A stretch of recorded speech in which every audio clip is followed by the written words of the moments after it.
Welcome to आवाज overdrive. मैं हूं दीपाली राणा और इस हफ्ते आवाज ओवरड्राइव में हम आपको दिखाएंगे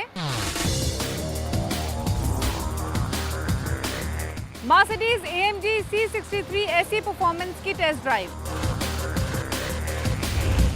टाटा कर्व EV या MG विंडसर, क्यों करवाएं फ्यूल इंजेक्टर साफ, और हमारे ऑटो एक्सपर्ट 2 to the 1 बताएंगे सिलेरियो, ग्रैंड i10 या मारुति इग्निस में से बेस्ट कौन।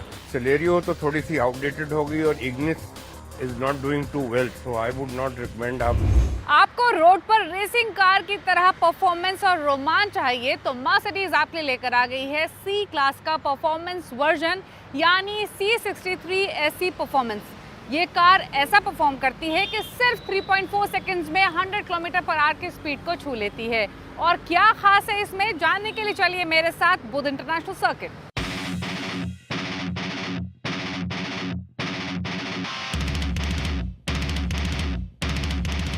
ये है मर्सिडीज की रिसेंटली लॉन्च गाड़ी यानी C63 SE परफॉर्मेंस, जिसे कंपनी ने 1.95 crore ex showroom price tag के साथ लॉन्च किया है। आप इसे सिंपल भाषा में ये भी कह सकते हैं कि ये C क्लास का परफॉर्मेंस वर्जन है, लेकिन C क्लास से काफ़ी अलग in terms of performance definitely. अब इस नाम में आपको जो ई परफॉर्मेंस मिल रहा है उसकी एक स्पेशल स्टोरी है, और वो ये कि इस गाड़ी में वो टेक्नोलॉजी मिलती है जो फार्मूला 1 से बाहर निकलकर अब स्ट्रीट पर आ गई है। यानी आपको इसमें मोटर प्लस इंजन, इन दोनों का कॉम्बिनेशन मिलता है जो पावर इसको लेंड करता है, और पावर भी ऐसी जो कि सबसे पावरफुल नंबर्स जनरेट करती है। इस गाड़ी की खास बात है इसका हाइब्रिड सेटअप। आपको इसके फ्रंट में 4 सिलेंडर 2000 सीसी का इंजन मिलता है, और इन इंजन की खास बात यह है कि ये 1 मैन 1 इंजन है, यानी एक आदमी ने एक ही इंजन बनाया है from scratch till the production version, और उसका नाम यहाँ पर इंजन पर आपको एम्बेडेड भी दिखाई देगा। फॉर इंस्टेंस इस गाड़ी में मार्शल केलर का नाम दिया गया है। तो फ्रंट में आपको ये इंजन मिलता है जो कि 4 सिलेंडर 2 लीटर इंजन है। रेयर में आपको मिलता है 6.1 किलोवाट का बैटरी पैक, और ये दोनों मिलकर जो पावर लेंड करते हैं इस गाड़ी को वो 680 HP की पावर, 1020 Nm का टॉर्क। और अगर इंडिविजुअल पावर की बात करें तो इस इंजन में 476 HP की पावर मिलती है, और जो इलेक्ट्रिक मोटर पीछे दी गई है वो पावर लेंड करती है 204 HP की। तो यानी इन फिगर्स के साथ आप अंदाज़ा लगा सकते हैं और ये कह सकते हैं दावे से कि ये मोस्ट पावरफुल प्रोडक्शन सेडान है, वो भी 4 सिलेंडर के साथ। C63 हाईली कस्टमाइजेबल है और आपको इस पे काफ़ी सारे ट्रैक फोकस इक्विपमेंट्स मिलते हैं। इतना ही नहीं, अगर आप इसकी परफॉर्मेंस लिस्ट को देखेंगे तो आपको बहुत कुछ मिल रहा है। इसमें ड्रैग रेस मिलती है, रेस स्टार्ट मोड आपको इसमें मिलता है, बूस्ट फंक्शन इसमें मौजूद है, और इन सब एलिमेंट्स को अगर सही मायने में टेस्ट करना है तो आपको रेस ट्रैक पर आना ही होगा। और यही वजह है आज हम यहाँ C63 SE परफॉर्मेंस के साथ बुध इंटरनेशनल सर्किट में मौजूद हैं। अब बात करते हैं इसके एक्सटीरियर की, तो स्टैंडर्ड C क्लास के मुकाबले इस AMG स्पेक मॉडल में आपको काफ़ी डिफरेंस दिखाई देगा। शुरुआत करते हैं फ्रंट के साथ, तो स्टैंडर्ड C क्लास के मुकाबले आपको फ्रंट और रेयर बम्पर दोनों को ही रीस्टाइल किया गया है और ज़्यादा अग्रेसिव बनाया गया है पहले के मुकाबले। डिफरेंट लगते हैं बेसिकली अगर आप स्टैंडर्ड C क्लास के साथ इसको खड़ा करके कंपेयर करेंगे तो। साथ ही फ्रंट में आपको ये वर्टिकल फ्लैट ग्रिल मिलती है, और साथ ही अगर आप देखेंगे इस ग्रिल के पीछे आपको शटर्स मिलते हैं जो कि इंजन की कूलिंग नीड के हिसाब से ओपन और क्लोज होते हैं। अब क्योंकि ये AMG स्पेक है इसीलिए आपको यहाँ पर ये फ्लेयर्ड व्हील आर्क्स मिलते हैं, 20 इंच के व्हील्स मिलते हैं स्टैंडर्ड। और एक और ख़ास बात, स्टैंडर्ड C क्लास से डिफरेंशिएट ये इसलिए भी होगी क्योंकि जो इसका व्हील का डिज़ाइन है वो तो डिफरेंट है ही, लेकिन आपको जो रेड एक्सेंट है या जो रेड एलिमेंट है वो गाड़ी में चारों तरफ मिलता है, फिर चाहे फ्रंट हो, रेयर हो, साइड हो, या फिर ये व्हील्स ही क्यों ना हो जहाँ पर आपको ये रेड एक्सेंट्स मिल रहे हैं। अब चलते हैं गाड़ी के अंदर और आपको दिखाते हैं क्या क्या आपको इंटीरियर्स में मिल रहा है। गाड़ी के अंदर आपको डेफिनेटली स्पोर्ट्स सीट्स मिलती हैं क्योंकि ये AMG परफॉर्मेंस वर्जन है, और रेड एलिमेंट्स काफ़ी सारे दिखाई देंगे गाड़ी के अंदर। रेड सीट बेल्ट्स तो मिलती हैं ही, ना ही सिर्फ फ्रंट रो में बल्कि सेकंड रो में भी। इसके अलावा रेड स्टिचिंग डैशबोर्ड पर आपको मिलेगा, स्टीयरिंग पर मिलेगा और यहाँ डोर पैनल भी मिलेगा। पूरी गाड़ी नापा लेदर में रैप्ड है और साथ ही क्योंकि कार्बन फाइबर ट्रिम है तो यहाँ आपको कार्बन फाइबर एलिमेंट में भी रेड एक्सेंट्स दिए गए हैं, स्टैंडर्ड सी क्लास या बाकी मर्सिडीज की गाड़ियों से डिफरेंट दिखने के लिए। इसके अलावा आपको इसमें 12.3 इंच का इंफोटेनमेंट सिस्टम मिल रहा है, डिजिटल ड्राइवर डिस्प्ले है, आपको बर्मेस्टर 3D सराउंड सिस्टम मिलता है विद 15 स्पीकर्स। ये सारे बेसिक फंक्शन तो मिलते हैं ही। साथ ही जो इसका ये इंफोटेनमेंट स्क्रीन है इसके बारे में कुछ बताना बहुत ज़रूरी है, क्योंकि इसमें वो तमाम एलिमेंट्स मौजूद हैं जो कि आपकी ट्रैक परफॉर्मेंस या इसकी MG परफॉर्मेंस को यूज़ करने के लिए इंपॉर्टेंट है। ये प्लग इन हाइब्रिड है, तो आप इसके इलेक्ट्रिक मोटर को चार्ज भी कर सकते हैं, इसमें चार्जिंग पोर्ट मौजूद है। ऑल्दो अगर हम इस पर्टिकुलर मॉडल की बात करें तो आपको आमतौर पे इसको चार्ज करने की ज़रूरत नहीं पड़ेगी, क्योंकि जो इसकी इलेक्ट्रिक मोटर है अगर आप सोलली उस पर ड्राइव करते हैं तो मैक्सिमम 13 किलोमीटर का डिस्टेंस आप कवर कर सकते हैं। तो प्रैक्टिकल टर्म्स में उसका उतना यूसेज नहीं है और इसीलिए जब आप इस गाड़ी को पावर लेंड करते हैं थ्रू इंजन, उस टाइम जो बैटरी है वो ऑटोमेटिकली चार्ज होती रहती है। लेकिन मेन स्क्रीन में आपको यहाँ पर अगर आप जाएंगे तो यहाँ चार्जिंग का ऑप्शन भी मिलता है, ये एक आइकन आपको मिल रहा है। लेकिन एक चीज़ दिखाना ज़रूरी है, क्योंकि हम ट्रैक फोकस इक्विपमेंट्स की बात करें तो यहाँ पर आपको ट्रैक पेस मिलता है, ये देखिए।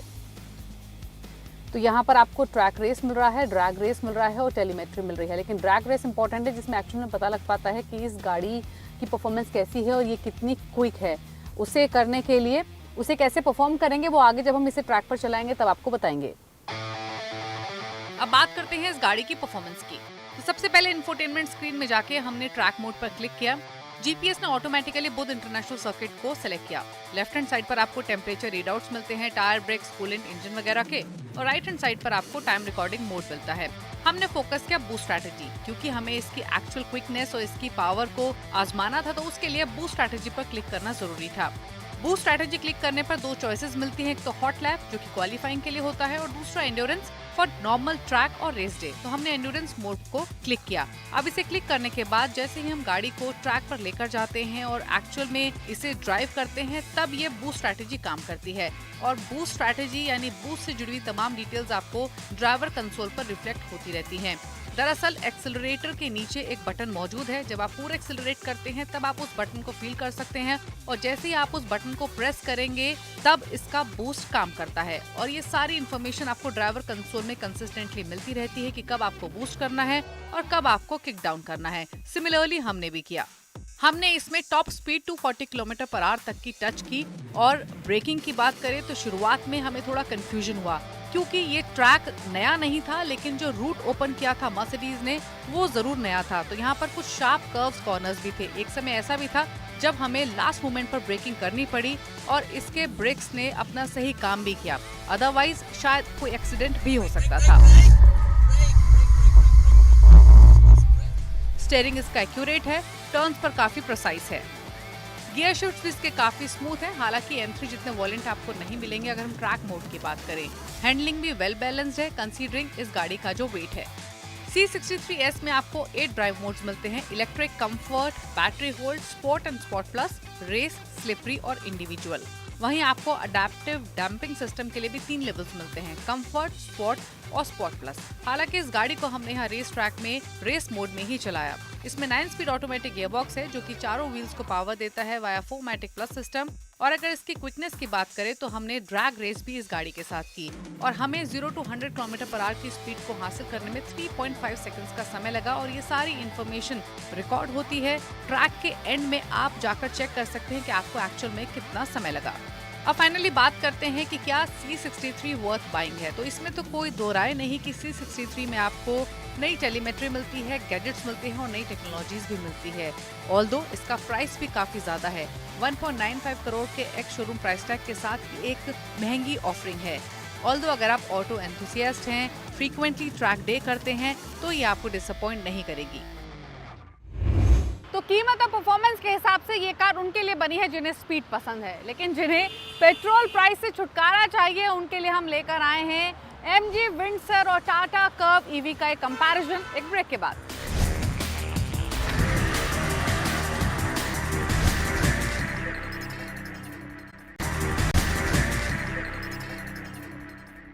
ब्रेक के बाद आपका स्वागत है। आप देख रहे हैं आवाज ओवरड्राइव। अगर आप इलेक्ट्रिक गाड़ी खरीदने की सोच रहे हैं, बजट है 15 से 20 लाख रुपए और कंफ्यूज हैं newly launch Tata Curvv EV और एमजी विंडसर ईवी के बीच में, तो हम इन दोनों के बीच में एक इंटरेस्टिंग कंपैरिजन लेकर आए हैं जो आपकी कंफ्यूजन को करेगा दूर। देखिए हमारी ये खास स्टोरी।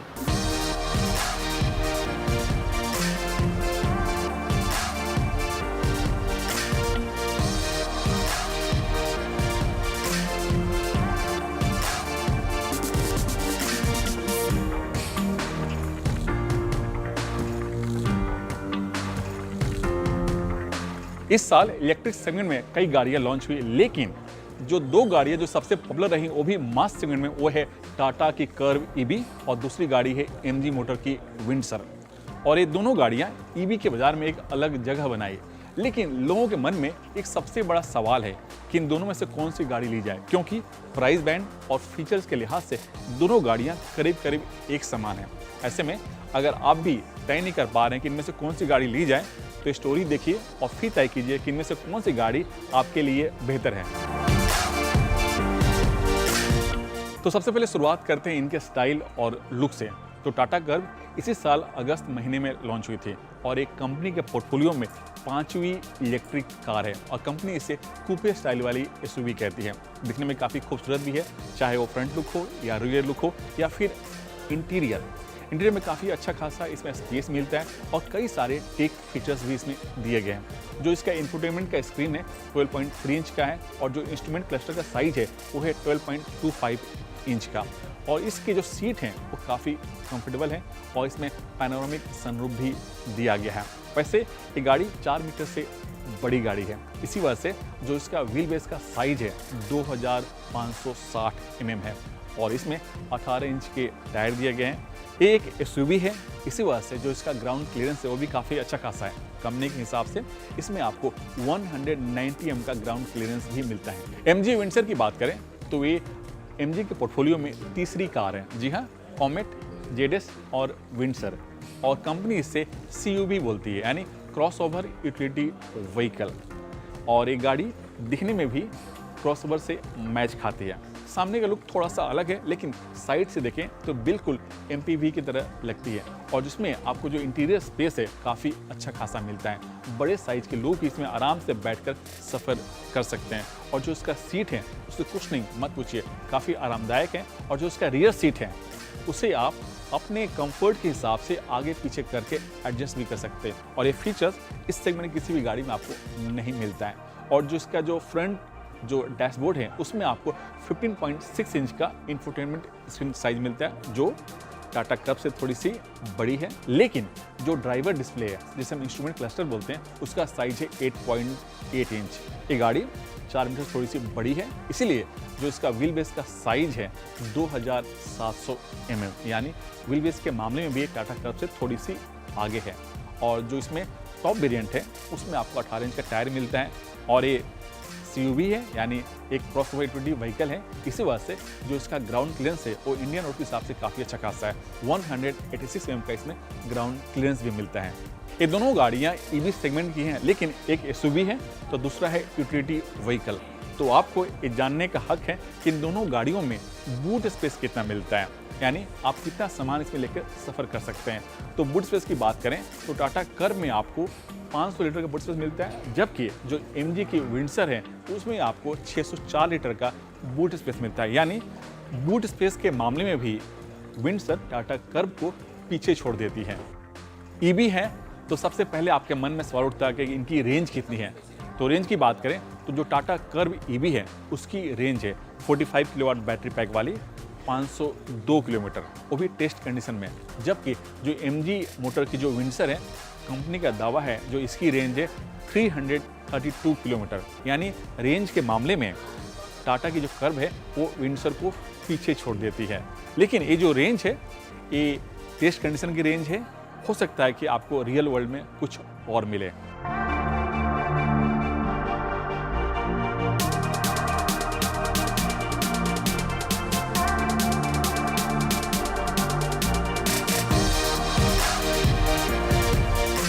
रेंज कम या ज़्यादा क्यों है, तो इसके पीछे जो मेन रीजन होता है वो है बैटरी पैक। जितना बड़ा बैटरी पैक उतना ज़्यादा रेंज।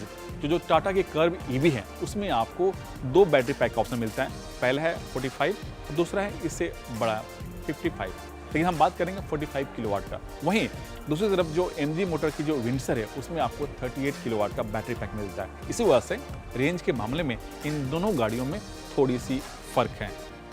परफॉर्मेंस की बात करें तो दोनों गाड़ियां चलाने में काफ़ी अच्छी हैं और स्पोर्ट मोड में डालते ही थ्रोटल खोलते ही ये 100 स्पीड आसानी से छू लेती है।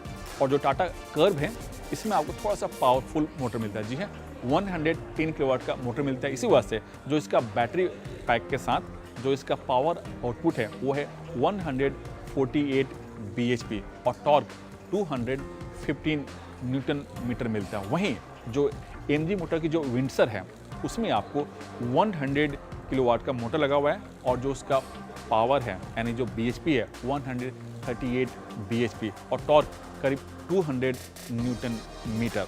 और इसी वजह से जो टाटा की कर्व ईवी है परफॉर्मेंस के मामले में, स्पीड के मामले में विंडसर को पीछे छोड़ देती है, क्योंकि ये 9 सेकंड में 100 स्पीड छू लेती है। सेफ्टी फीचर्स की बात करें तो दोनों गाड़ियों में आपको 6 एयरबैग, ADAS, ये सारे फीचर्स आपको दोनों गाड़ियों में मिलते हैं।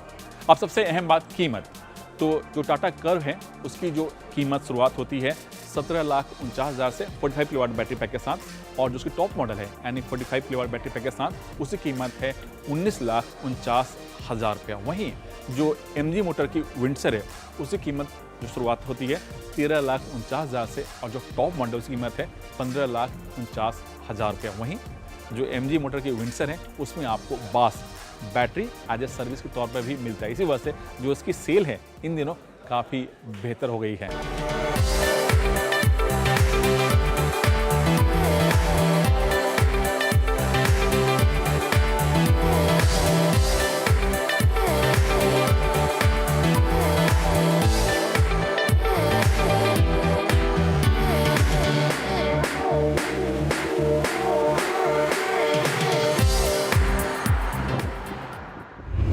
गाड़ी में लगे फ्यूल इंजेक्टर को समय समय पर साफ करवाना क्यों जरूरी है और इसका आपकी गाड़ी की माइलेज और परफॉर्मेंस पर क्या असर पड़ता है, ये जानने के लिए देखिए हमारा खास segment tip of the week.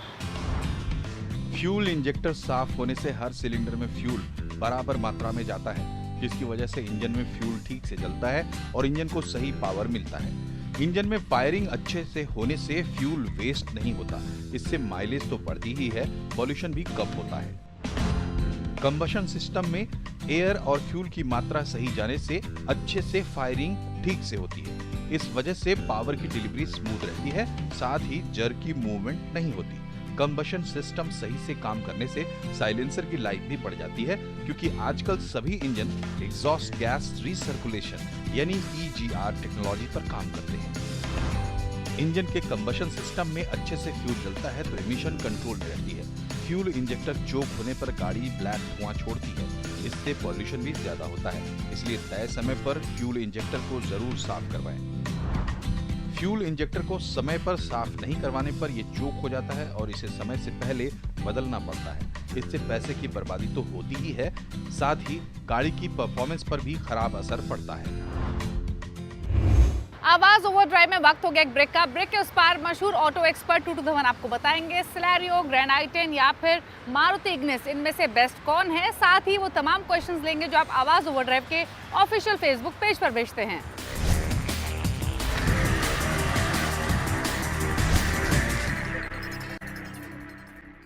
Break के बाद आपका स्वागत है। आप देख रहे हैं आवाज ओवरड्राइव और वक्त हो गया उन सभी क्वेश्चंस को लेने का जो आप आवाज ओवरड्राइव के ऑफिशियल फेसबुक पेज पर भेजते हैं। हमेशा की तरह आपकी सभी क्वेरीज को आंसर करने के लिए मशहूर ऑटो एक्सपर्ट 2 to the 1 हमारे साथ मौजूद हैं। टूटू जी, स्वागत है आपका।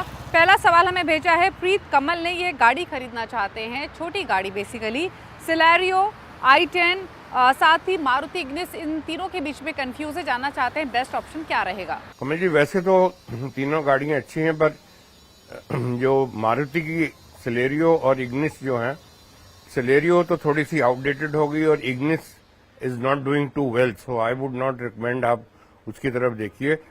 सबसे बेस्ट ऑप्शन है Hyundai की i10 grand 1.2 litre engine, 83 bhp, 18 kilometre पर लीटर का कंपनी का दावा। It's a smart vehicle and of course after sale service and residual value is also excellent. तो आपको 5.92 लाख से शुरू होती है, 8.23 लाख तक जाएगी, and with all the bells and whistles that you expect. अगला सवाल हमें रमेश मूलचंदानी ने भेजा है। होंडा अमेज या मारुति डिजायर दोनों में से बेटर कार कौन सी है, specially in terms of money, safety, maintenance, after sale service और रीसेल वैल्यू, इन सब पैरामीटर्स पर कौन सी गाड़ी बेस्ट रहेगी? रमेश जी, जो आपकी रिक्वायरमेंट है उसके हिसाब से तो जो मारुति की डिजायर है that fits absolutely like a T, और साथ साथ में अभी जो नई डिजायर आई है it's a very smart looking vehicle. 1.2 litre engine के साथ 88 bhp निकालती, 23 किलोमीटर का फ्यूल एवरेज का दावा, और साथ में ऑप्शन उसके अंदर सीएनजी की भी है। बट सीएनजी के अंदर तब आप इन्वेस्ट कीजिए जो आपने 3-4 हज़ार किलोमीटर से ज्यादा चलानी हो, then only you will get your money is worth, otherwise is waste of money. And 6.65 lakh से शुरू होती, 9.33 लाख तक जाती with Maruti assurance pan India. तो उम्मीद करते हैं आपको अपने सभी सवालों के जवाब मिल गए होंगे। अगर आपके पास भी ऑटो से जुड़ा हुआ कोई सवाल है तो आप आवाज ओवरड्राइव के ऑफिशियल फेसबुक पेज पर जाकर अपने सवाल हमें भेज सकते हैं। इसी के साथ इज द टाइम टू से गुड बाय, ड्राइव सेफ, नमस्कार।